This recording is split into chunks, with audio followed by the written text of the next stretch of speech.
la question que nous avons reçue hier. Nous avons eu une seule question hier. Et c'est le frère Jonas, malheureusement, il n'est pas encore là. Mais nous allons répondre quand même à sa question. Il dit, if this day was called a day of sun, why do some people go to church on that day?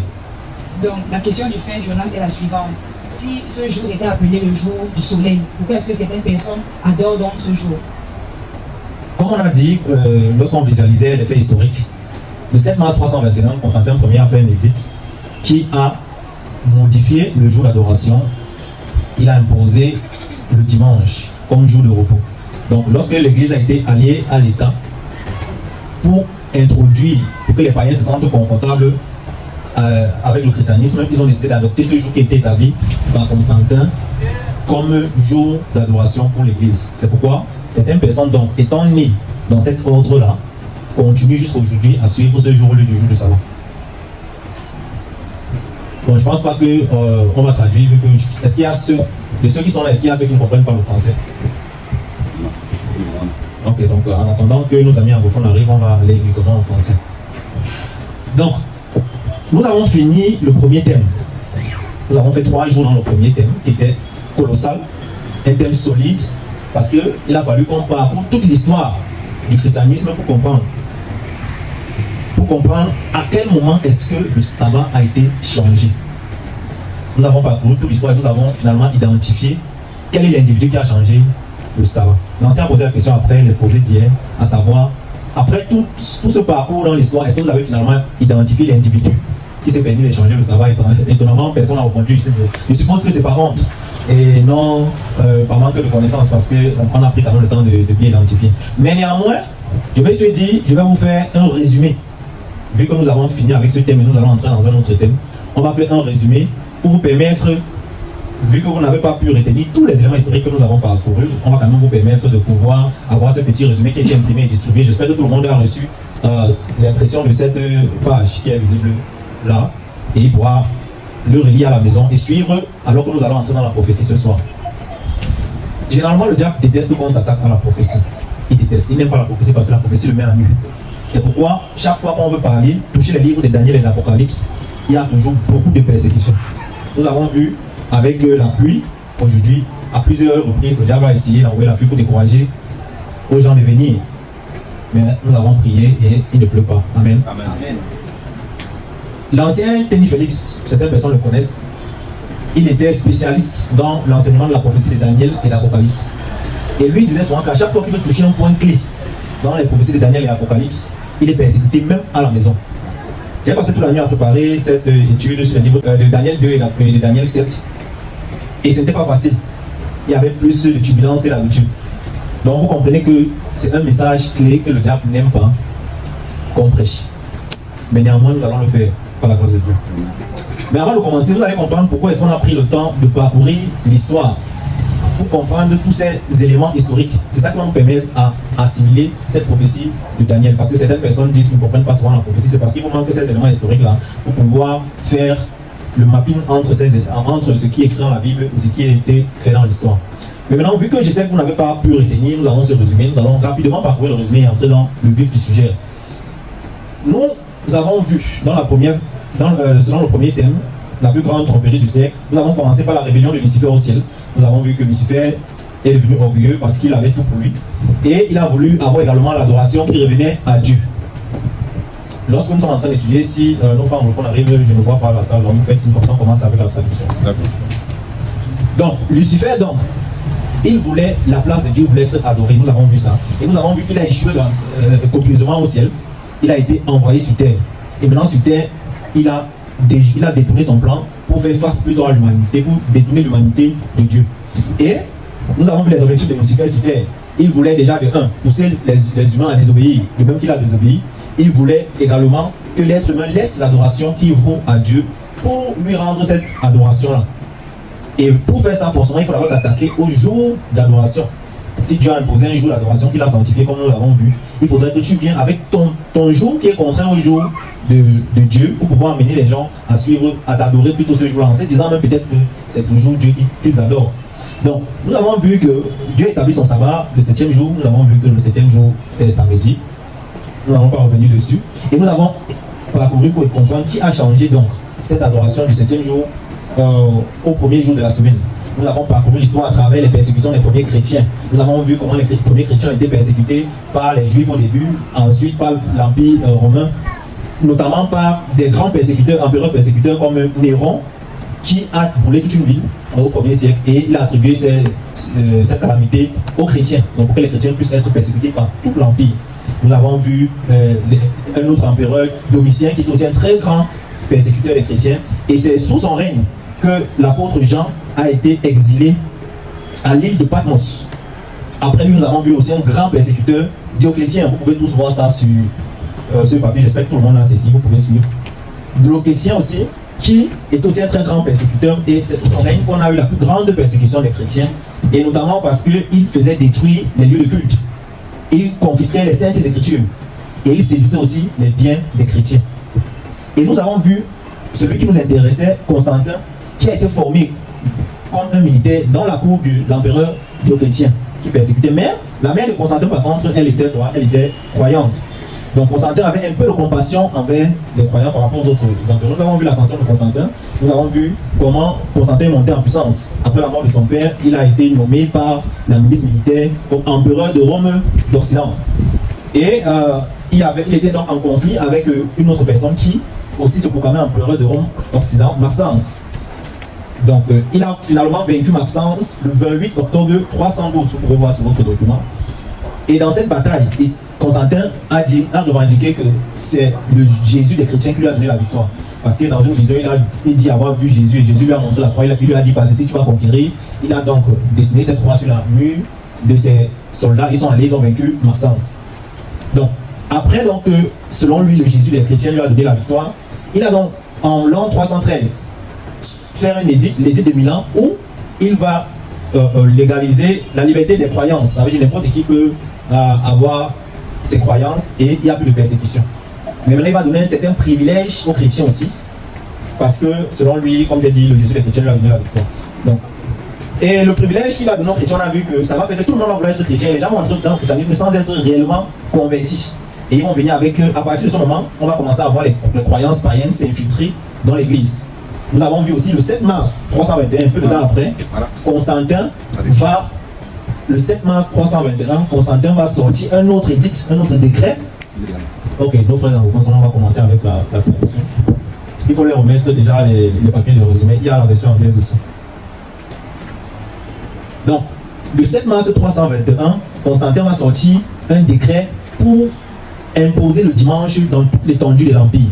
So on the 7th March 321, Constantine published a decree to impose Sunday, the observance of Sunday throughout the empire. Et je vous rappelle qu'il n'était pas encore baptisé. C'est pourquoi dans son édit, il dit le jour du vénérable Dieu Soleil. And he was not yet baptized, so that's why he was saying the venerable day of the sun. Et quand vous voyez sur vos points, ce n'est qu'après, en l'an 337, que Constantin va se baptiser. Sur son lit de mort. So if you look at the summary, you will see that it's only during year 337 that he got Et il baptized. voulait vénérer le dimanche pour le Dieu Soleil et non pour notre Créateur. So he wanted to worship on Sunday because of the sun god and not because of the Creator. Donc après Constantin, on a vu Théodose Ier qui va venir vraiment faire du christianisme la religion de l'État, officiellement sur papier. So after Constantine came Theodosius I that decided to set Christianity as a state religion. Dans l'édit de Thessalonique en 380. In the Edict of Thessalonica in 380. Donc après cela, on va voir que l'État est déjà unifié à l'Église. Donc on voit les croyances païennes continuent à s'amplifier dans l'Église. So you notice after that the state and the church got united and pagan practices entered the church. Donc entre-temps aussi, côté politique, on voit 10 tribus barbares, les tribus germaniques commencer à s'emparer de Rome occidentale.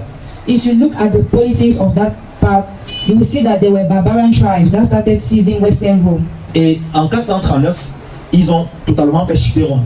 So in year 439, they seized all Rome. Donc l'empereur actuel, c'était Valentinien III. Vu qu'ils étaient en train de perdre le contrôle, il va signer un édit, l'édit de Valentinien III de 445. So back then, the emperor was Valentinian III, who signed an edict in year 445. Donc il va nommer donc le premier pape, le pape Léon Ier, comme évêque de Rome. So he appointed the first pope, Pope Leo I, as the bishop of Rome. Donc à partir de 445, si l'évêque de Rome, donc l'évêque qui était nommé évêque de Rome, avait l'autorité suprême, même sur la politique. So from that year, that is year 445, that pope, the Pope Leo I, had the whole power over Rome. Et avec cette autorité, il a commencé à utiliser toutes les armées donc, de Rome pour pouvoir combattre ceux qui ne voulaient pas marcher selon leur plan. And with the power given to him, he started using the armies against people that did not want to follow their commandment. Donc ils ont pu détruire les Érules en 493. So that's how they succeeded in destroying the Heruli in year 493. Les Vandales en 534. The Vandals in the year 534. Les Ostrogoths en 538, une date qui nous intéresse parce que c'est le dernier des peuples, c'est la dernière tribu, les 10 tribus barbares qui se sont emparés de Rome, qui vont détruire. And the Ostrogoths in year 538. The Ostrogoths we are very interested by this date because that was the last tribe to be destroyed by the papal authority. Donc là, il y avait uniquement ces trois tribus, les Érules, les Vandales et les Ostrogoths, qui s'opposaient à l'évêque de Rome. So those were the three tribes against Rome and his authority. Et ces trois tribus donc ont été tous détruits à partir de après 538. So after year 538, all those tribes were destroyed. Donc cela marque le début du règne papal absolu. So this year marks the absolute papal rule. Sans contestation. Without any contest. Et nous voyons que les persécutions vont aussi s'amplifier face aux protestants qui vont fuir. Ils vont essayer de traduire la Bible pour la conserver en plusieurs langues. Ils vont aussi plus s'enfuir notamment en Afrique du Nord et en Amérique. And we can also see the rise of persecution and the flight of many Protestants who went to Africa, America, so on and so forth. Donc durant tout le Moyen-Âge, on voit les chrétiens sont persécutés, les protestants sont persécutés, ils fuient de partout. So during the Middle Age, we can see how Christians were persecuted and they were running away everywhere. Jusqu'à la Révolution française de 1798. Until the French Revolution of 1798. Et à partir de 1798, presque toutes les tribus barbares, les 7 tribus qui restaient parce que 3 ont été détruites, commençaient à adopter les nouveaux noms. Donc les Francs par exemple sont devenus les Français et les Lombards deviennent les Italiens en 1861. So from this year, that is year 1798, we can see that the 7 tribes remaining out of the 10 tribes, they started changing their names. We can see how the Franks became French and the Lombards became Italians. Donc à la Révolution française, c'est le général Béthier qui va être accompagné du roi Napoléon. Ils vont marcher sur Rome. On appelle ça, c'est un événement historique, on appelle ça le siège de Rome en 1798. So during the French Revolution, there's this historical event that happened that is called when Rome was besieged, and you can see that General Béthier with the French king Napoleon, they took over the Pope. Et lorsqu'ils vont marcher sur Rome, ils vont capturer le pape Pie VI et ils vont l'amener en exil. C'est qui va marquer la fin du règne absolu papal. So when they took over Rome, they captured the Pope and they went away with him, and this event marked the end of the absolute papal rule. Donc j'ai dit, ça c'est le résumé de tout ce qu'on a vu en 3 jours. So this is a summary of everything we saw during 3 days. Donc vous avez ça avec vous, ça va nous aider pour la suite. Et j'ai dit ici, le début du règne absolu c'était en quelle année? So when did the absolute papal rule started? Bien sûr rien. 538. 538, lorsqu'ils ont battu les Ostrogoths. So it started in year 538. Vous allez voir, j'ai même marqué cette date en orange parce que c'est très important. 538, le début du règne absolu. So year 538. Et la fin du règne absolu, c'était en quelle année? When was the end of the papal rule? 788.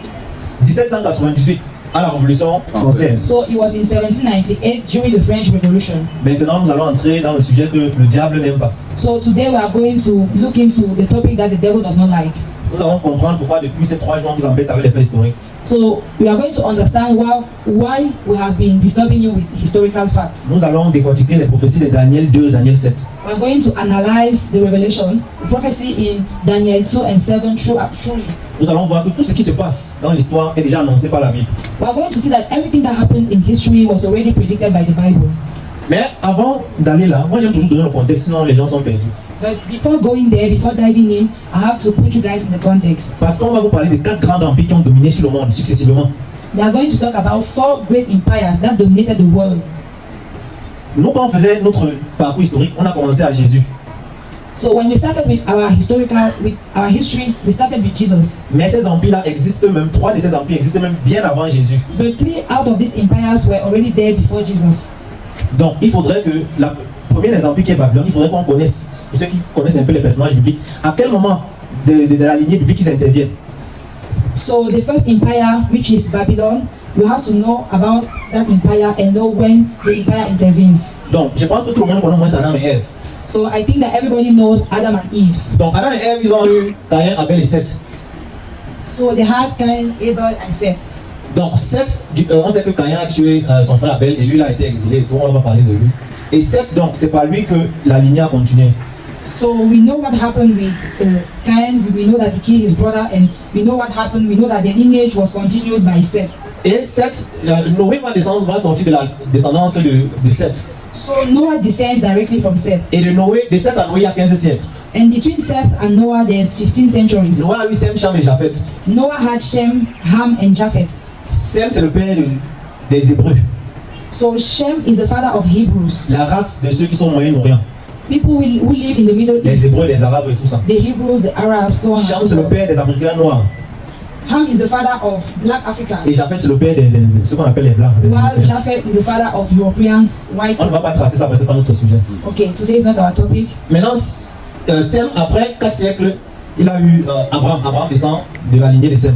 So between Shem, after 4 centuries, he had Abraham, not directly, but Yes. Abraham descends from him. Mais les enfants qui sont ici connaissent qu'Abraham a eu Ismaël et Isaac, on ne va pas traîner.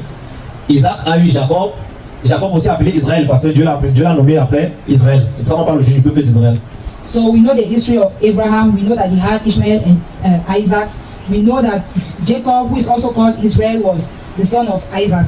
Israël, donc, il a eu 12 fils, on connaît les 12 fils de Jacob. We know the 12 sons of Jacob. On a connaît le problème qu'ils ont eu avec Joseph, ils l'ont vendu surtout en Égypte, on ne va pas traîner dessus. Et après que Joseph a fait venir toute sa famille en Égypte, ils vont se retrouver esclaves. Après que le pharaon qui va venir après, qui n'aura pas connu Joseph, va voir qu'ils sont déjà trop nombreux, ils se multiplient trop dans la province de Goshen, et on va les réduire en esclaves. So we know what happened in the history of Joseph, one of the sons of Jacob. We know that he took his brothers to Egypt, and then after many centuries, they were turned into slaves. Donc, de Jacob à l'esclavage, il y a 4 siècles. So from Jacob to the slavery of the Israelites in Egypt, there were 4 centuries. Les nouveaux arrivants, donnez-leur les mots, s'il vous plaît. Donc, après de l'esclavage à Moïse, il y a également 4 siècles. From the slavery to Moses, there were also 4 centuries. Et la Bible est tellement merveilleuse qu'il y a même une prophétie sur le nombre d'années qu'il devait passer en Égypte, qui était 400 ans et qui est 4 siècles. So the Bible is really wonderful. You can see the prophecy of how the Israelites were going to be slaves in Egypt, which we're talking about 400 years. That corresponds to the 4 centuries we Donc mentioned. on peut dormir dans la prophétie, il y a la prophétie un peu de partout. So there's prophecy everywhere.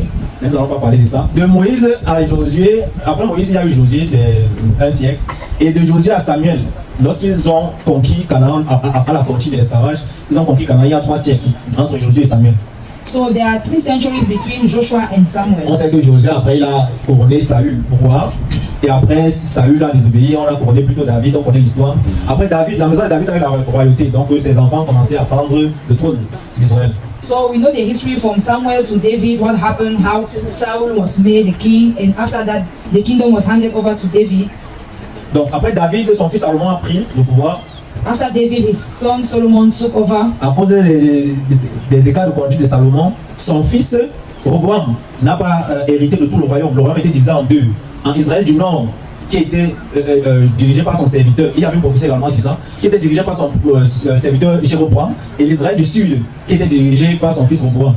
So Solomon, due to his misbehavior, there was a division of Israel into 2 kingdoms. The north of Israel was taken over by Rehoboam, while the south, that is Judah, was taken over by his son. Donc vu que des 12 tribus d'Israël, il y avait 10 tribus au nord, c'est seulement 2 tribus au sud. Au sud, il y avait seulement la tribu de Juda et la tribu de Benjamin. Donc il y avait seulement 2 tribus, on appelait ça la Judée parce que la tribu de Juda dominait. Et au nord, vu qu'il y avait jusqu'à 10 tribus, on a toujours maintenu le nom Israël. So out of the 12 tribes of Israel, 10 of them went in the north, while 2 of them were what was considered as Judea. Donc, après quelques siècles, après 2 siècles qu'il y a eu cette division, Israël, donc le côté nord, le royaume du nord, a été conquis par les Assyriens sauvagement. So almost 2 centuries after the division of the kingdom, the northern part, which is now called Israel, was conquered by Assyrians. Et ces 10 tribus du nord ont totalement disparu, on n'a plus vu de les traces jusqu'aujourd'hui. And those 10 tribes of the north have disappeared. We don't Ils ont know été their balayés, whereabouts pourquoi? Parce today. qu'ils ont abandonné les voies de Dieu. Chaque roi qu'on envoyait, il laissait les voies de Dieu pour aller vers les idoles. So they disappeared as they abandoned God. Donc, après donc, un siècle et demi, le royaume du sud, la Judée, qui était les descendants de David et de Salomon, eux aussi ont commencé aussi à abandonner Dieu pour aller vers les faux dieux. So almost 1.5 centuries after, the southern part of the kingdom, that is now Judea, was also conquered as it had already abandoned God. Donc, il a fallu que Dieu frappe aussi. Mais pour eux, Dieu a laissé une prophétie pour leur dire que ce n'est pas définitif. Après 70 ans, je vais vous faire sortir de là. So God punished them, that's true. But for them, God also gave them a prophecy to tell them that after 70 years, they were going to be free. Et ils ne vont pas disparaître de la surface de la terre comme ceux du nord. They were not going to disappear as the northern On people. va les tracer, on va les rechercher. So God was going to take them back. Mais eux, ils vont être conquis par l'empire babylonien. So they were going to be conquered by the Babylonians. Et ça, c'est en 586 avant Jésus-Christ. This was in year 586 before Christ. Donc, quand on parle de Babylone, maintenant vous aurez en tête un peu à quel moment est-ce que Babylone intervient dans l'histoire de la création jusqu'au personnage biblique que vous connaissez. So when they are talking about Babylonians, now you know when there was the Babylonian Empire. Maintenant, je vais vous donner un peu les détails sur les quatre empires qui ont dominé le monde là. Les détails brefs, et ensuite on va entrer dans la prophétie de Daniel 2. So let me give you a few details on the 4 empires that dominated the world. L'empire Babylone de 605 à 539 avant Jésus-Christ. So the Babylonian Empire from year 605 to 539 before Christ. Vous voyez que le temps descend. Parce qu'après, on a voulu que le temps recommence à compter le temps à partir de Jésus. Ça fait qu'avant Jésus, maintenant, on compte le temps en descendant pour arriver à l'an 0 vers Jésus. Et ensuite, on remonte le temps jusqu'à 2000 quelque chose que nous sommes aujourd'hui. Nous sommes déjà en 2025. So if you look truly, you will see that before Christ, the way they are counting time, the time is going down to reach 0.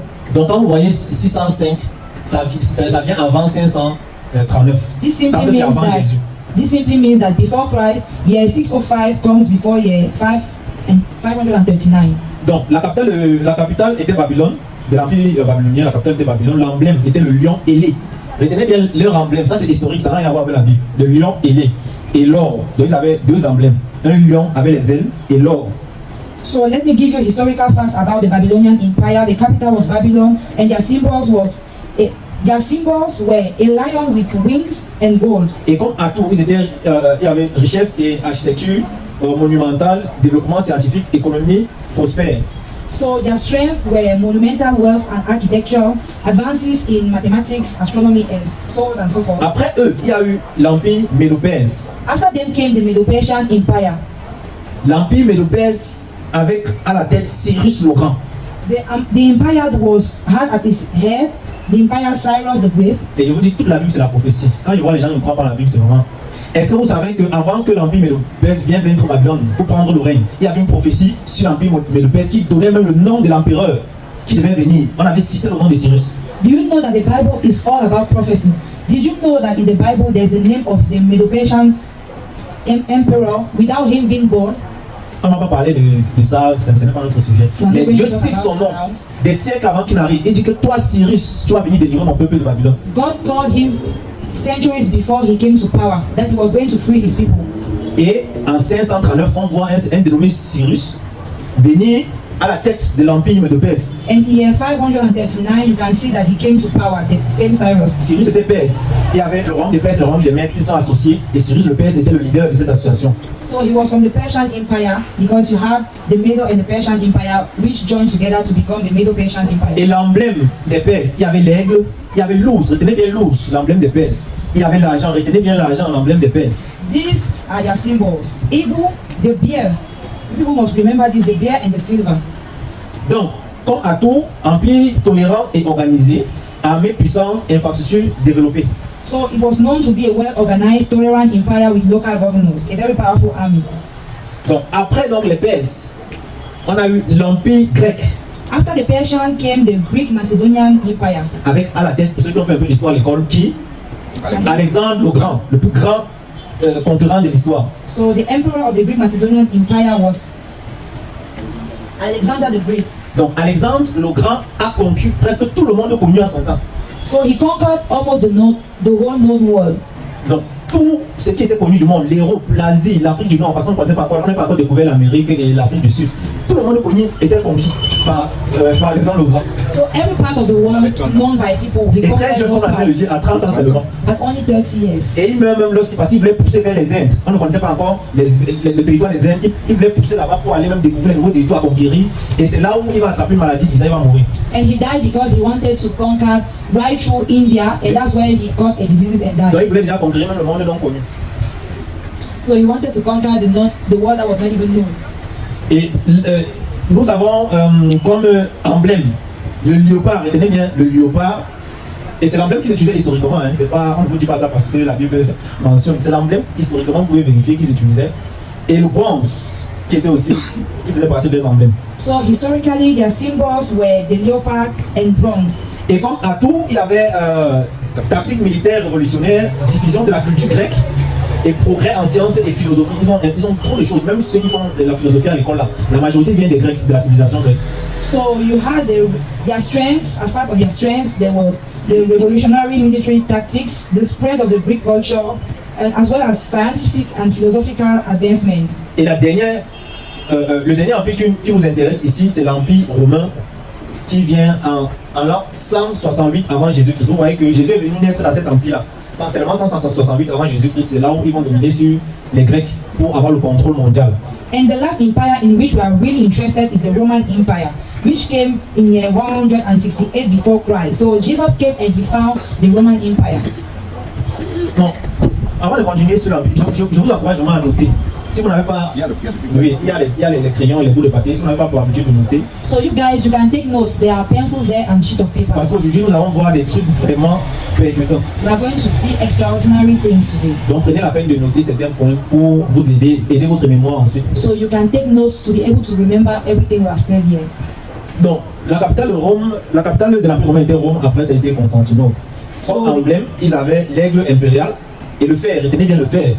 The capital of the Roman Empire was Rome and later Constantinople, and their symbols were the imperial eagle and the iron. Vous avez vu que lorsqu'on commençait, dans tout notre parcours historique qu'on a fait dans notre premier thème, on était toujours dans le cadre de l'Empire romain. Donc je ne vais pas trop bavarder sur l'Empire romain parce que tout ce qu'on faisait était toujours dans le cadre de l'Empire romain. De la naissance de Jésus jusqu'au protestantisme, on était toujours dans le cadre de l'Empire romain. So since we started our studies few days ago, you guys can see that we have always been talking about the Roman Empire. About the Roman Empire from the birth of Jesus to the persecutions of Christians.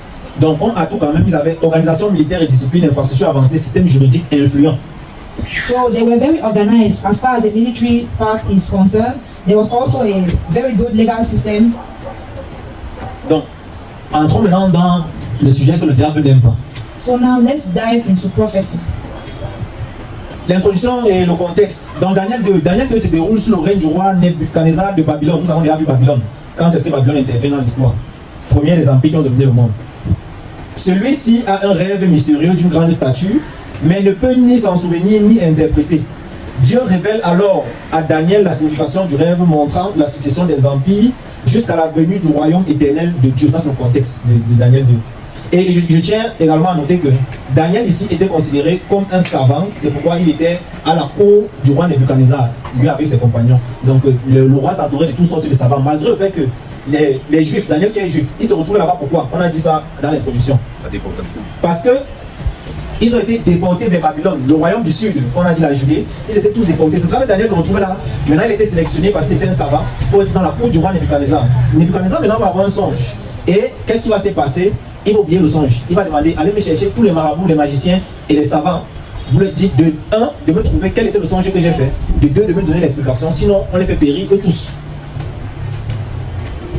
So Daniel 2 occurred in the context of the Jews being deported to Babylon, where they were turned into slaves. But Daniel was a very intelligent man, was brought up to the palace with the king. The king had a dream, and he called all the magicians, everybody in the kingdom, to be able to tell him what the dream is. Nobody was able to tell him what the dream was about, so that's when he decided that he wanted somebody that would be able to give him an interpretation of that dream. And that's when Daniel stepped in. Donc, Daniel 7 est parallèle à Daniel 2. Maintenant, dans Daniel 7, c'est sous le règne de Belshazzar. Maintenant, c'est Daniel lui-même qui va avoir un rêve. le rêve est similaire à la statue que Nebuchadnezzar a vue dans Daniel 2, mais avec des emblèmes différents. Et il va plutôt voir des bêtes, des animaux. So Daniel 7 occurred decades later during the reign of Belshazzar, and this time it was Daniel himself that received a vision, seeing 4 beasts that were representing the same kingdoms as in Daniel 2, but with more details about their nature and spiritual impact. Donc comme ces deux prophéties sont similaires, c'est pour ça qu'on les étudie ensemble. Nous allons commencer par Daniel 2, ensuite on va terminer avec Daniel 7. Et on va voir, vous allez vraiment être stupéfaits. So those 2 prophetic books are usually studied together because they look alike, and we are going to study them, and you guys are going to see how wonderful the Bible is. Ça va pas s'arrêter aux empires, ça va aller sur les révélations, même sur le temps d'aujourd'hui qui nous concerne. Là, on est là, on est assis là. We are not going to stop with empires. We are going to go right to now where we are and look into what we are doing and how the Bible has already prophesied everything that is happening. Donc commençons par Daniel 2, on va commencer à lire de 24, verset 24 à 35. On a déjà nos lecteurs. Et vous pouvez voir sur l'image, j'espère que vous voyez la statue de Nebuchadnezzar là, j'espère que c'est visible pour tout le monde. Lecture. Le lecteur.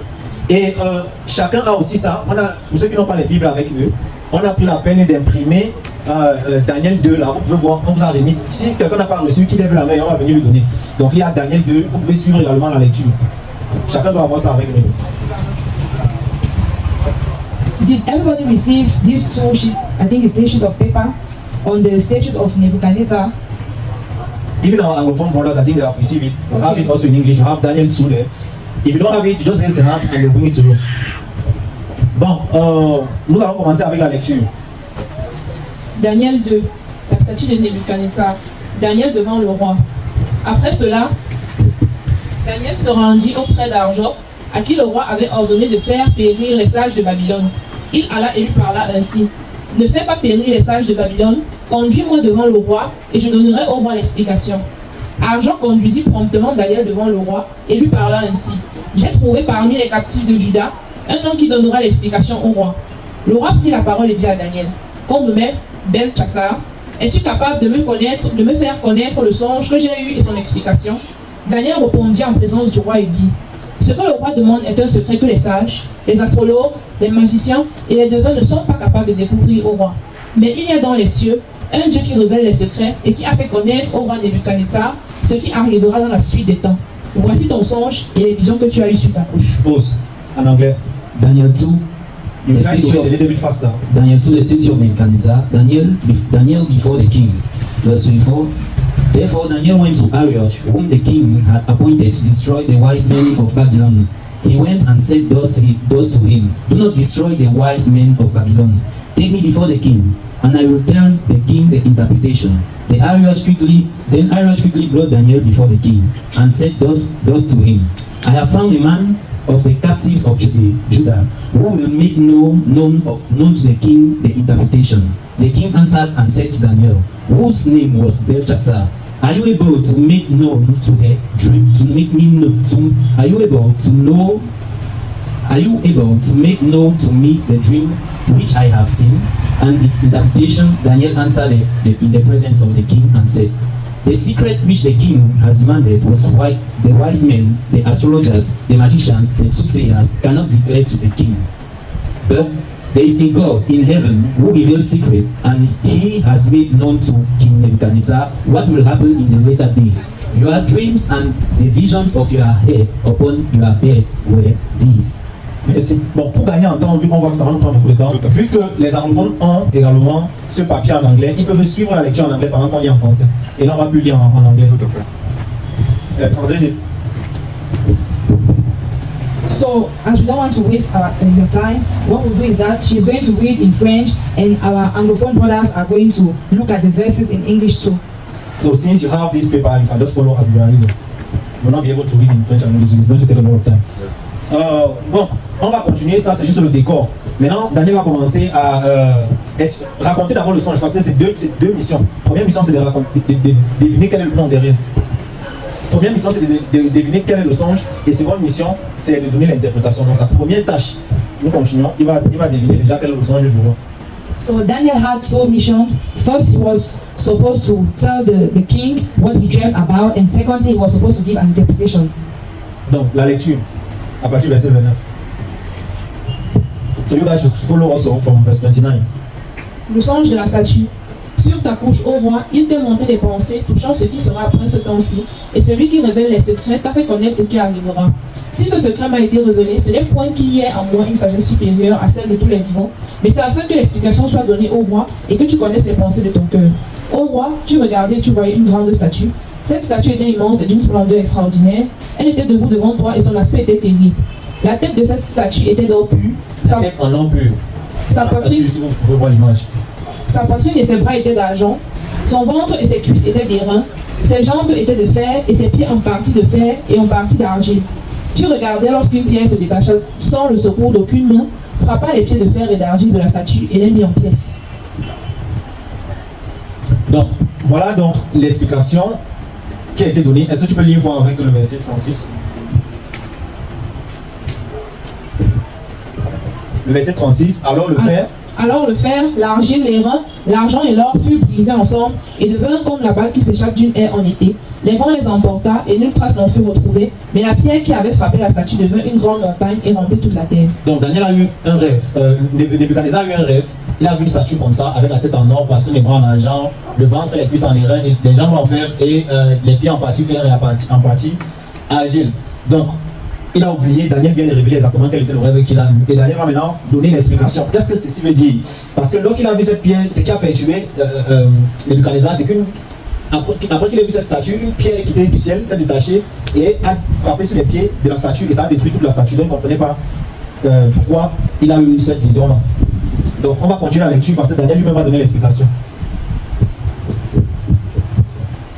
Explication du songe. Ô roi, tu es le roi des rois, car le Dieu des cieux t'a donné l'empire, la puissance, la force et la gloire. Il a remis entre tes mains en quelques dieux qu'ils habitent, les enfants des hommes, les bêtes des champs et les oiseaux du ciel, et il t'a fait dominer sur eux tous, c'est toi qui es la tête d'or. Après toi, il s'élèvera un autre royaume, moindre que le tien, puis un troisième royaume qui sera d'airain et qui dominera sur toute la terre. Bon. Qui est la tête d'or? Sur la statue. Qui est la tête d'or? Babylone. So the question that's been asked is, who is the head made of fine gold? Babylone. So the head made of fine gold is who? Which nation? Which empire? Ok, Babylone. L'explication du songe. This is the explanation of the dream. On va commencer à partir du 37. We are going to start from verse 37. Non, nous avons déjà lu le 37, on commence à 39. So we have already read verse 37. We are going to follow with verse 39. Après toi, il s'élèvera un autre royaume, moindre que le tien, puis un troisième royaume qui sera d'airain et qui dominera sur toute la terre. Un autre royaume moindre que le tien. Daniel ne peut pas te donner le nom du royaume, mais nous qui connaissons l'histoire, on va donner le nom du royaume parce qu'on connaît après Babylone quel est le royaume qui est venu. Donc le royaume qui est venu, qui était moins riche que Babylone, parce que Babylone est représenté par l'or, parce que l'or est plus précieux que l'argent. Et nous avons également vu que l'emblème de Babylone, lorsqu'on regardait historiquement, c'était quoi? L'or. Il y avait l'or et le lion à deux ailes.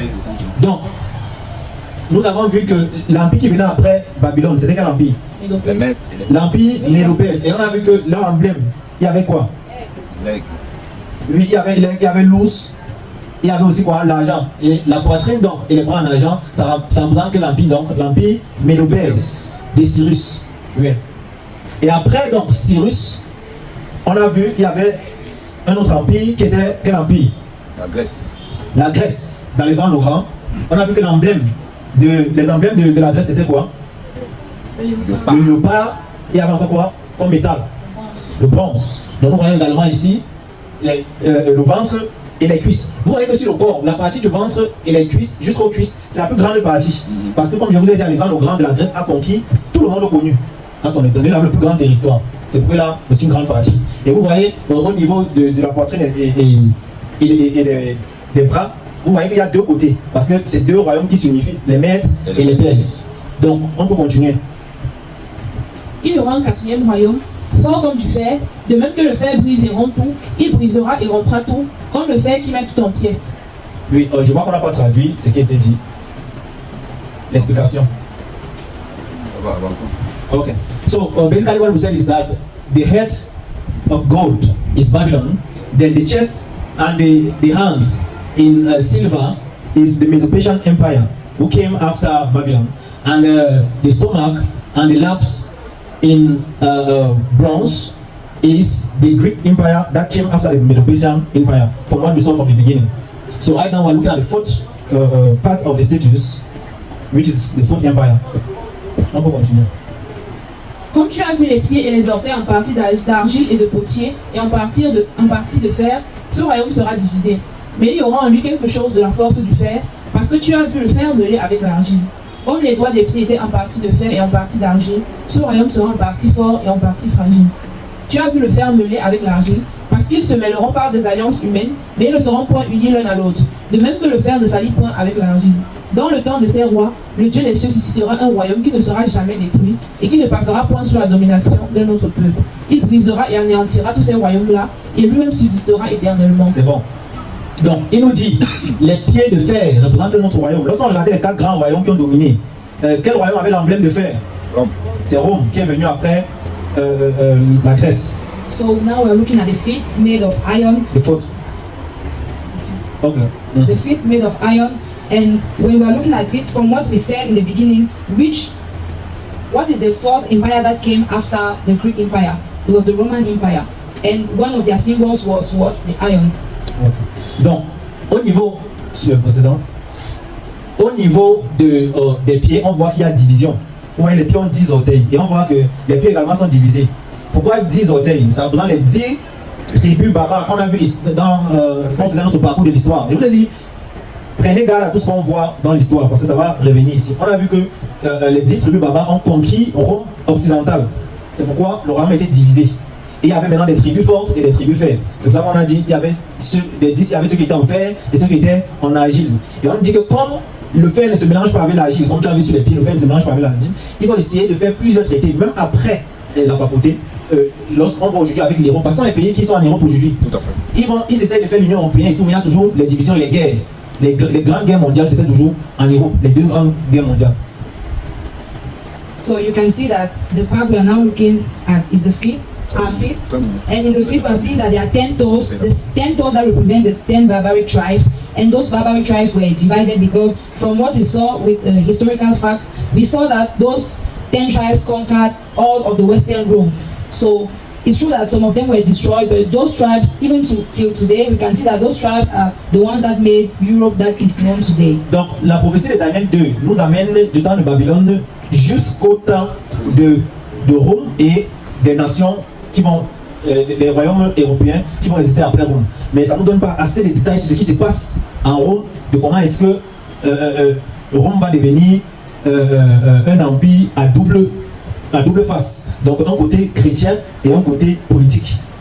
So this prophecy tells us how Rome formed, but it does not tell us how the empire became a dual-faced empire with a part that was Christian and another one that was not Christian. C'est pour ça que après peu de temps après, quelques années plus tard, Dieu va donner un peu notre vision parce que c'est pas suffisant.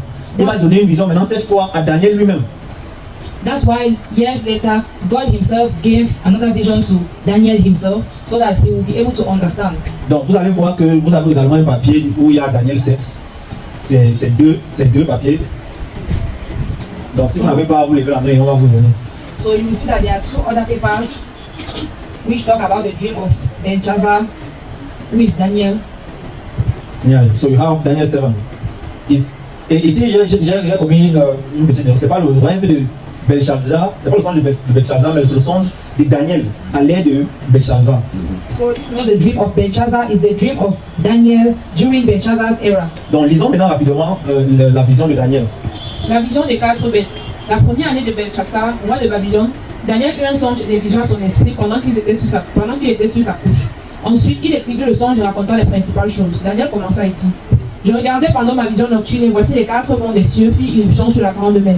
Et 4 grands animaux sortis de la mer, différents l'un de l'autre. Les 4 vents des cieux, lorsqu'on parle de vent en prophétie, le vent c'est la guerre. Ouais. Donc on dit, et la mer ce sont les foules, les peuples ou les royaumes, les nations. Donc lorsqu'on dit que les 4 vents des cieux firent irruption sur la grande mer, ça veut dire qu'il y a eu 4 grandes guerres qui vont éclater parmi les nations. So in prophecy, when we talk about winds, we talk about people, wars. Les vents sont les guerres. Yes, when we talk about winds, we talk about wars. So when they are saying 4 winds of heaven were stirring up the great sea here represents people. So it means nations and yeah. Nations, people. So it means that historically there will be 4 great wars in those nations. Donc, et on dit après chaque guerre, une bête va sortir. La bête ici représente un royaume. Tout à fait. Une bête va sortir victorieuse et elle va dominer le monde. So after each war, there was always a beast that came up from the sea, and this beast represents a kingdom. Donc on va voir la première bête à partir du verset 4. So we're going to see the first beast from verse 4. Le premier était semblable à un lion et avait des ailes d'aigle. Je regardais jusqu'au moment où ses ailes furent arrachées. Il fut enlevé de terre et mis debout sur ses pieds comme un homme. Et un cœur d'homme lui fut donné. Le premier était semblable à un lion avec des ailes d'aigle. Les ailes représentent ta capacité à la conquête. Donc de plus tu as les ailes, de plus tu es rapide en conquête. Si on te dit qu'un animal a 4 ailes, l'autre animal a 2 ailes, sache que l'animal qui a 4 ailes est plus rapide en conquête que l'animal qui a 2 ailes. Et le lion, on a déjà vu que le lion c'était l'emblème de quelqu'un. Mais on va aller à l'explication après. On voit juste les détails qu'on nous donne. Le second animal. Oui. So here you are seeing that we're talking about a lion. The first beast that was a lion, and they say that he had eagle's wings. When we talk about wings in prophecy, we talk about how fast you can conquer. Le second animal était semblable à un ours. Il tenait sur un côté et il avait 3 côtes dans la gueule entre les dents. Et on lui disait, lève-toi, mange beaucoup de chair. On voit ici un animal, l'os, qui est sur le côté. Pourquoi est-ce qu'il est sur le côté? Parce qu'un côté est plus fort que l'autre. C'est l'association médopèse, des mains et des pèses. Et vu que les pèses étaient plus forts que les mains, c'est pourquoi l'os tient sur le côté. Chaque détail en prophétie veut dire quelque chose. So here we're looking at the bear, and it says that he was raised up on one side. Why was he raised up on one side? It's because he was stronger. You can see that the bear here represents the Medo-Persian Empire, and the Medo-Persian Empire was an association of 2 empires. There was an empire that was stronger than the other. That's why they are talking about the bear being raised up on one side. Et on dit aussi qu'il avait 3 côtes dans sa gueule. On va revenir sur les 3 côtes. Ce sont les 3 royaumes qu'il avait conquis. On peut continuer. So it also says that he had 3 ribs in his mouth. We are going to come over to analyze to find out what were those 3 ribs. Un troisième animal semblable à un léopard. Il avait sur le dos 4 ailes comme un oiseau. Cet animal avait 4 têtes et la domination lui fut donnée. On avait dit que le léopard était l'emblème de quel empire? La Grèce. On avait dit qu'il était le leader de la Grèce. Alexandre le Grand. On avait dit qu'il était l'empereur le plus rapide en conquête. Alexandre le Grand. Qui avait conquis presque tout le monde connu. Alexandre le Grand. Ici, il a combien d'ailes? Le lion avait combien d'ailes? 2. Vous voyez que de plus tu as les ailes, de plus tu es plus rapide en conquête. So here we are talking about the third beast, which is a leopard, and we can see that the text says it had 4 wings. In the beginning we said that wings determines how fast you can conquer. It says the lion, we saw before that the lion had wings, but now we are seeing that he had 4 wings. And we understood from what we said previously that this empire refers to the Greek Empire that was known with Alexander the Great who is known to have conquered all the known world. Le quatrième animal était terrible, épouvantable et extraordinairement fort. Il avait de grandes dents de fer, il dévorait, brisait et il foulait aux pieds ce qui restait. Il était différent de tous les animaux précédents et il avait 10 cornes. Je considérais les cornes et voici une autre petite corne. Attends. Donc ici on parle d'un 4e animal qui était terrible. Tous les autres, non c'est bon. Précédent. Oui. Précédent. On nous parle du 4e. Non. Oui c'est bon. On nous parle du 4e animal qui était terrible. Donc il est tellement terrible, on n'arrive pas à l'identifier. On ne sait pas si c'est le lion, on ne sait pas si c'est le léopard, on ne sait pas si c'est l'ours, on n'arrive pas à l'identifier. Pourquoi est-ce qu'on n'arrive pas à identifier cet animal? Parce que toutes les autres puissances sont des puissances politiques. Maintenant ça c'est une puissance différente qui est politico-religieuse. C'est pourquoi il n'arrive pas à l'identifier, il dit juste que c'était une bête bizarre. Oui, et traduction. So here comes the 4th beast, and you can see from what Daniel says is that he cannot recognize this beast. He's dreadful, terrible, and very strong. Do you know why he cannot recognize the beast? It's because for other beasts, he was able to recognize them because those were political empires. But now with the 4th beast, you have it has both a religious and political side. Et qu'on a parcouru l'histoire, on a vu comment l'Église et l'Empire romain se sont mêlés pour former une seule entité qu'on appelle la papauté, qui siège au Vatican. And while we went through history, we saw how the church and the empire, the kingdom united to form a political nation. On dit qu'il était différent de tous les animaux précédents. Il avait 10 cornes. Les 10 cornes, donc, ce sont les 10 tribus barbares. On va toujours reparler de ces gens, ils sont très importants. Les 10 tribus barbares. Quand on faisait l'histoire, on a vu comment Rome, la papauté a détruit 3 des tribus. On va revenir sur ça. Donc, et on va continuer à lire. Je considérais les cornes et voici une autre petite corne sortie du milieu d'elle. 3 des premières cornes furent arrachées devant cette corne. Et voici, elle avait des yeux, la petite corne, comme des yeux d'homme, et une bouche qui parlait avec arrogance. Voilà la petite corne ici. Je ne sais pas si vous pouvez voir l'image. Vous voyez la petite corne là qui est au milieu des autres cornes. So this is the little horn in the middle of all other horns. Elle a les yeux d'homme et elle parle avec arrogance, ça veut dire blasphème contre Dieu. So it says it had the eyes of a man and he speaks like God. Donc notre sujet principal de ce soir, c'est d'identifier cette petite corne là et ce qu'elle a changé dans la parole de Dieu. So our main mission tonight is to identify who was that little horn and what it changed in God's gospel. Ok. Donc nous allons continuer et on a vu aussi que cette petite corne a baissé 3 rois. Donc, et vous voyez quand on regardait l'histoire, on a vu une puissance qui a combattu 3 des 10 tribus barbares et a détruit les 3 qui n'existaient plus aujourd'hui. On a dit que c'était quelle puissance? Rome. Rome papale. On précise Rome papale. Parce que ça se passe après qu'il y a eu assemblage de l'église et l'empire romain. Donc c'est Rome papale, c'est sous l'ordre de la papauté que toutes ces choses se sont produites. So we saw that the little horn from the prophecy, it says the little horn was able to block out three empires, and in history we can see how the papal Rome was able to destroy 3 out of the 10 barbaric tribes. Donc on va continuer la lecture rapidement. We're going to move on. L'ancien des jours et le jugement. Je regardais pendant que l'on plaçait des trônes et l'ancien des jours s'assit. Donc, après c'est le jugement, je ne vais pas trop m'attarder sur ça. Pour aller rapidement, on ne va même pas lire la suite, on va brosser rapidement. Et vu qu'on connaît déjà l'explication, Daniel va essayer de donner l'explication, mais il n'a pas tous les éléments historiques que nous on a actuellement. Donc, on sait déjà, le lion avec les ailes représente qui? C'est qu'on avait déjà dit c'était Babylone.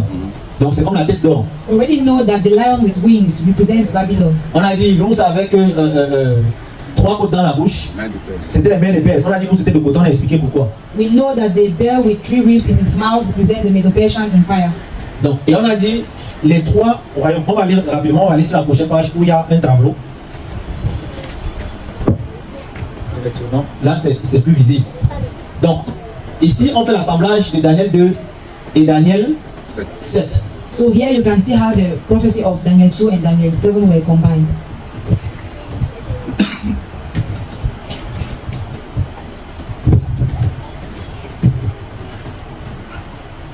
Ok. Donc, la poitrine et les bras d'argent qui est équivalent à l'ours avec 3 côtes dans la bouche, qui est l'empire médo-perse, qui était dirigé par le roi Cyrus, le roi Darius. Et les 3 côtes dans la bouche, c'était les conquêtes de la Lydie, de Babylone et de l'Égypte. So you can see that the chest and the arms of silver represent the Medo-Persia Empire, and the 3 ribs in the mouth of the bear is what represent Babylonia, Lydia, and Egypt. Et nous voyons le ventre et les cuisses en bronze qui était représenté dans Daniel, c'est pas le léopard qui a 4 têtes et les 4 ailes étaient la Grèce d'Alexandre le Grand. Et les 4 têtes étaient Cassandre, Lysimach, Séleucos et Ptolémée. So the belly and the thighs of bronze, which correspond in Daniel 7 to the leopard, which correspond to the leopard, had 4 heads. 4 heads and... Il faut essayer de placer dans ton tableau. Donc, de même, nous avons vu les jambes de fer qui étaient dans la statue comme jambes de fer, qui est équivalent à une bête terrible, à 10 cornes, qui est équivalent à Rome. Et nous allons voir quelles étaient ces 10 cornes-là.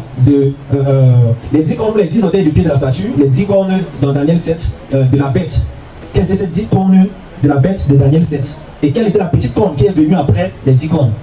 So the last beast that was not recognized by Daniel represents Rome, that had 10 horns and a little horn. So now we have to understand what those 10 horns, what do they represent, and the little horn, who does it represent? À la page précédente, vous pouvez voir les tribus, les 10 tribus qu'on ne peut pas très bien voir, je vais lire pour vous. Les 10 tribus barbares, il y avait les Alamans, les Bourgons, les Francs, les Lombards, les Saxons, les Suèves, les Visigoths. Ça fait 7. Il y a les Zéhules qui ont disparu, qui étaient vaincus par la papauté.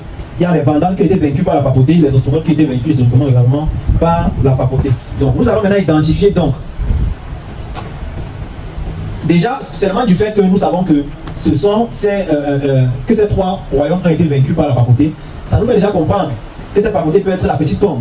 Mais c'est trop facile de juste dire que la papauté est la petite corne. Il faut regarder tous les indices qu'on a donnés dans ce passage sur la papauté et voir, sur la petite corne, et voir si la papauté répond à tous ces indices-là.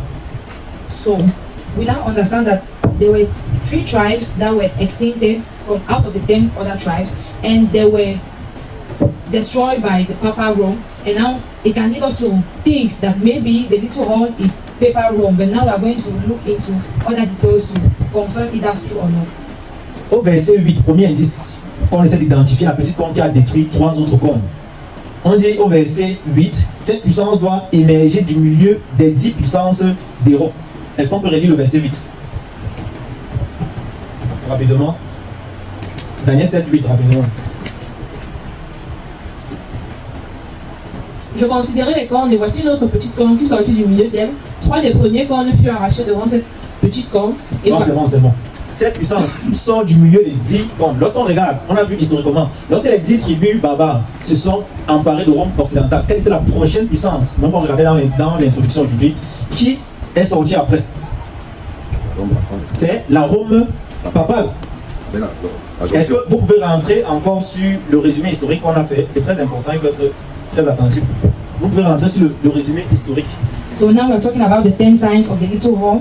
As the first sign, it says that the little horn arises from the midst of the 10 European powers. Vous voyez au niveau de la deuxième colonne du résumé, on a dit les 10 tribus barbares s'emparent de Rome occidentale, on a 439.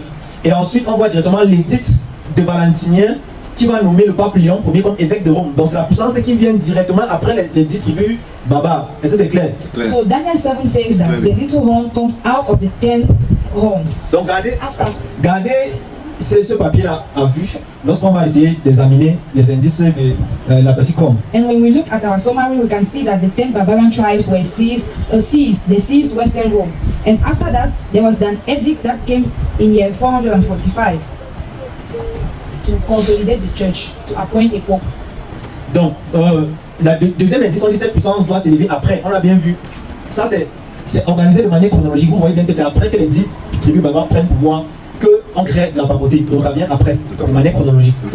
So the second sign is that the little horn comes after the 10 kingdoms. And if you look at our summary, you can see that the 10 barbarian tribes, they seized the Western Rome in year 439.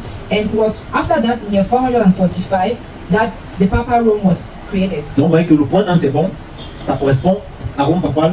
Le deuxième indice, ça correspond également à Rome papale. Maintenant, troisième indice, cette puissance doit être différente des 10 autres. Vous pouvez voir ça au verset 24. Si vous avez ça, vous pouvez vérifier. Au verset 24, on nous dit cette puissance doit être différente des 10 autres. Effectivement, j'ai déjà dit, les autres puissances, c'est une puissance politique. Et cette puissance, c'était une puissance politico-religieuse. Donc cette puissance était historiquement différente des 3 autres.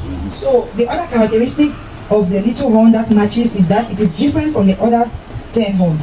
And you can see that with the fact that other kingdoms were religious and political powers, while the little horn was a religious and political power. Quatrième, cette puissance doit avoir une plus grande apparence que les 10 autres. The fourth sign is that it appears greater than the other nations. On peut voir ça au verset 20, c'est le verset 20 de Daniel 7 qui dit ça. You can see it in Daniel 7 verse 20. Et vous allez constater que, historiquement, cette puissance, lorsqu'on a nommé Léon Ier comme évêque de Rome, c'est lui qui contrôlait tous les 7 autres rois qui n'ont pas été détruits. And from history, you can see that this is true because when Pope Leo was appointed as the Bishop of Rome, you can see that he was having power over the other 7 tribes, absolute power over them. Au verset 8, au verset 20, au verset 24, vous pouvez vérifier, c'est pour ça que je vous ai donné le texte. Au verset 8, au verset 20, au verset 24, on dit cette puissance doit abaisser 3 nations ou 3 rois. So in verse 8, verse 20 and verse 24, you can see that one of the signs of the little horn is that it subdues 3 nations. J'ai démontré ça à la page 13, allons rapidement à la page 13. Allons rapidement à la page 13 pour voir comment cette puissance va abaisser 3 rois. Donc nous sommes à la page 13. Ça c'est quelque chose qu'on avait déjà vu quand on faisait le parcours historique. Mais je vais vous montrer, voici les différents tribus barbares qui ont pris Rome occidentale. Il y avait les Alamans, aujourd'hui ce sont les Allemands. Il y avait les Bourgognes, aujourd'hui ce sont les Suisses. Il y avait les Francs, aujourd'hui ce sont les Français. Il y avait les Lombards, aujourd'hui ce sont les Italiens. Les Saxons, aujourd'hui ce sont les Anglais. Les Suèves, aujourd'hui ce sont les Portugais. Les Visigoths, aujourd'hui ce sont les Espagnols. Ça fait 7. Il y avait les élus, ils n'existaient plus aujourd'hui. On a vu quand les églises étaient détruites, quand on faisait ça. Même à l'introduction, on a encore parlé de ça. Sur ce résumé, vous avez ça. Sur ce résumé, vous avez l'année où ils sont détruits. Ils sont tous détruits par la puissance papale. So the prophecy says that the little horn destroyed 3 nations. And if we look into history, we can see the fate of the barbaric tribes. From the 10 barbaric tribes, we can see that there are only 7 tribes that still exist. The Alemanni that became Germans, Burgundians that became Swiss, the Franks that became the French, the Lombards that became Italians, the Saxons that became English, Suebi that became Portuguese, the Visigoths that became Spaniards. The Heruli, the Vandals and the Ostrogoths does not exist. Donc les Hérules ont été détruits par Rome papale en 493. Les Vandales ont été détruits par Rome papale en 534. Et les Ostrogoths ont été détruits, dernier royaume résistant qui était détruit en quelle année? 534. En 534. J'ai dit c'est très important. Le 38, j'ai dit c'est très important au début, c'est sur vos résumés. So as key events, you can see that the Heruli were destroyed in year 493, the Vandals in year 534, and the Ostrogoths in year 538. And the date of year 538 is very important to us because that was cementing the papal power. Donc nous agissons comme les scientifiques. On a émis une hypothèse. On a dit, quand on regarde historiquement, c'est comme si c'est Rome papale. On a sorti tous les indices, 10 indices. On a déjà parcouru 16 indices. Et on voit que Rome papale, effectivement, répond à tous ces indices qui ont été mentionnés jusqu'ici. Parce que c'est Rome papale qui a abaissé ces trois nations qui s'opposaient à elle. So we are just reasoning as scientists. We have an hypothesis. We think that the little horn is papal Rome. We're not sure, so we are looking at the history and what the prophecy says. But from what the prophecy and the history are saying, we can see that maybe it's papal Rome because we can see how it destroyed 3 nations and we can see the other sides. Cette puissance va être représentée par un homme comme chef. Le pape, bien sûr. Vous pouvez voir son verset 8, on dit cette puissance va être représentée par un homme comme chef. So it says that the power will be led by a man in verse 8. Cette puissance, 7e indice, on peut revenir sur les indices. Avant. Oui. Donc, 7e indice, cette puissance doit faire la guerre aux saints. On a vu, c'est également sur votre résumé. Persécution et fuite des protestants. Vous allez voir ça durant tous les règnes absolus, persécution et fuite des protestants. The seventh sign is that the little one will make war against the saints. And from the summary, you can see how Protestants were persecuted and they were running away. Donc de 538, ils ont eu le pouvoir absolu jusqu'en 1798. Ils ont persécuté copieusement toute personne qui voulait suivre uniquement la vérité biblique. So from year 538, where the papacy had absolute power, until the French Revolution in 1798, they were persecuting people. Cette puissance va avoir dominé pendant 1260 années. On peut voir ça au verset 25. On va lire le verset 25. Est-ce que tu peux lire le verset 25? It says it ruled for 1260 years. Il prononcera des paroles contre le Très-Haut. Il opprimera les saints du Très-Haut. Il espérera changer les temps et la loi. Les saints seront livrés entre ses mains pendant un temps, des temps et la moitié d'un temps. Vous voyez qu'on n'a pas. Daniel 7 verse 25. Oui, you guys can check Daniel 7 verse 25. Vous voyez que on va aller à la page 14 pour démontrer. Vous voyez que le passage n'a pas dit 1260 années. Le passage a dit un temps, des temps et la moitié d'un temps. Mais comment est-ce qu'on connaît que c'est 1260 années? Voici l'explication. Donc, la page suivante. Dans la prophétie, un temps, c'est un an, qui est 12 mois. Des temps, c'est 2 temps. Donc des temps, c'est 2 temps, qui est 24 mois. La moitié d'un temps, c'est 6 mois, donc la moitié d'une année. Et lorsqu'on fait 12 plus 24 plus 6 mois, ça fait combien? 42. Si vous avez les calculations dans le téléphone et que vous ne croyez pas, vous pouvez vérifier. Ça fait 42 mois. Lorsqu'on va faire Apocalypse, vous allez voir que Apocalypse nous parle exactement de 42 mois. Donc notre calcul est bon, juste ici. Tout à fait. Et selon le calendrier hébraïque, chaque mois avec 30 jours. Donc lorsqu'on fait 42 fois 30, ça fait combien? 1260. 1260 jours. Et ça fait 1260 années. Mais en prophétie, lorsque Dieu parle des jours, il parle des années. Il y a le principe de 1 jour égale 1 an. Vous pouvez lire Nombre 14, verset 34. Pour voir pourquoi un jour en prophétie. Pour voir pourquoi un jour en prophétie égale 1 an. If you want to know in prophecy why a day corresponds to a year, you can check Numbers chapter 14 verse 34. Donc, on nous parle de 1260 jours qui sont 1260 années. So they are talking about 1260 days. That corresponds to 1260 years. Vous vous rappelez de cette page? Je vous avais montré cette page. Je vous ai dit, rappelez-vous de cette page ici. Après la chute des Ostrogoths en 538, la papauté au Vatican a exercé un pouvoir absolu en Europe occidentale à travers les États pontificaux et son influence sur la vie politique, sociale, culturelle jusqu'à la Révolution française de 1798 qui mit fin à son règne temporel. So I show you this page so that you can remember it. It says that after the fall of the Ostrogoths in year 538, the papacy held absolute power in Western Europe under the French Revolution till year 1798, which ended its temporal rule. Donc, allons à la page suivante. Vous voyez ici, à la fin de la page, on va calculer la durée du règne de la papauté, du règne absolu de la papauté. On va prendre 1798, où il y a eu les Français, la Révolution française, le général Béthier accompagné Napoléon, ils ont marché sur Rome, ils ont capturé le pape Pie VI en 1798. En fait, 1798 moins 1638 où ils ont détruit les Ostrogoths qui étaient la dernière résistance, ils ont le règne absolu. Vous pouvez taper sur vos calculatrices, vous ne dites pas que c'est moi qui ai le chiffre. Et vous dites combien d'années ça fait. So now we are trying to calculate the reign of the papacy. We took 2 dates. So the fall of the Ostrogoths, that were the last empire to resist against Papal Rome until the French Revolution. Effectivement, maintenant vous prenez ça, ça fait exactement. Je vous dis, la prophétie ne fait même pas l'erreur d'une année. C'est ça. La prophétie exactement, on avait vu ça avec la prophétie de Jésus. En l'an 30, il a dit qu'on va détruire le temple après 40 ans. Exactement en l'an 70, on a détruit le temple. La prophétie ne fait même pas l'erreur d'un mois. So you can see how accurate prophecy is. Donc, maintenant, vous allez voir le dernier point. Le dernier point annonce les indices. Le dernier indice. Tu sais la réponse. Ça va nous faire perdre l'appareil. Dernier indice.